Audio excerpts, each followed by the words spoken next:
Agnes Grey by Anne Bronte. Chapter 13. The Primroses.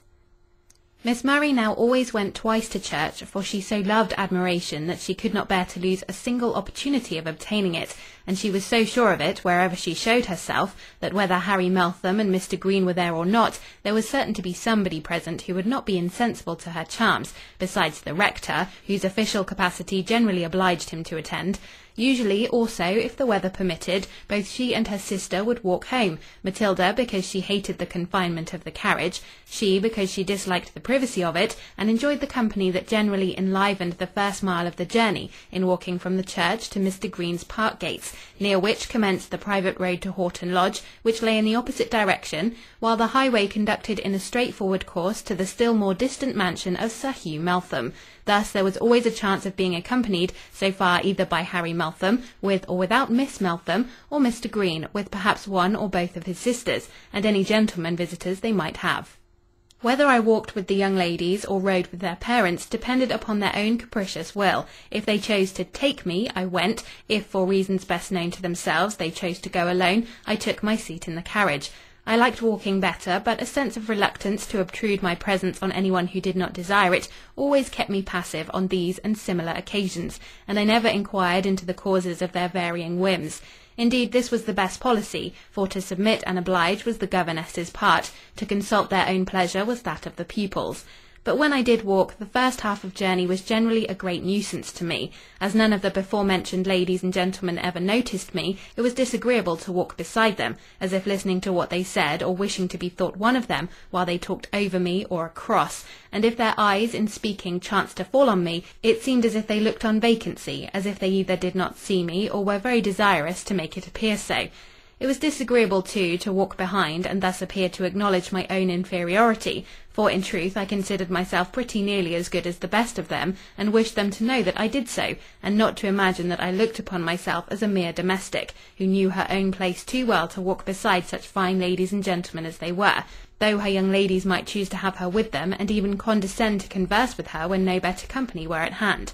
Thus, I am almost ashamed to confess it, but indeed I gave myself no little trouble in my endeavours, if I did keep up with them, to appear perfectly unconscious or regardless of their presence, as if I were wholly absorbed in my own reflections, or the contemplation of surrounding objects, or, if I lingered behind, it was some bird or insect, some tree or flower that attracted my attention, and having duly examined that, I would pursue my walk alone, at a leisurely pace, until my pupils had bidden adieu to their companions, and turned off into the quiet private road.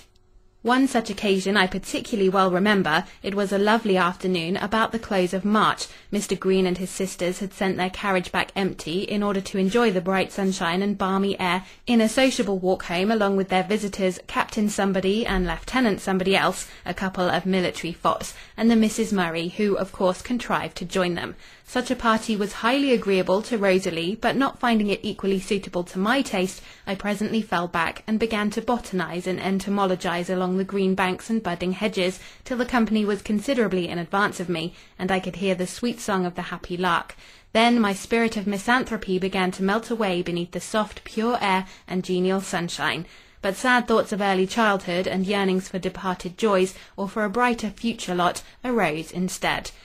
As my eyes wandered over the steep banks covered with young grass and green-leaved plants, and surmounted by budding hedges, I longed intensely for some familiar flower that might recall the woody dales or green hillsides of home.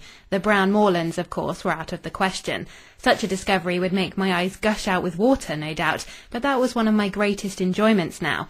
At length I descried, high up between the twisted roots of an oak, 3 lovely primroses, peeping so sweetly from their hiding-place that the tears already started at the sight, but they grew so high above me that I tried in vain to gather 1 or 2, to dream over and to carry with me. I could not reach them unless I climbed the bank, which I was deterred from doing by hearing a footstep at that moment behind me, and was therefore about to turn away, when I was startled by the words, "Allow me to gather them for you, Miss Grey," spoken in the grave, low tones of a well-known voice.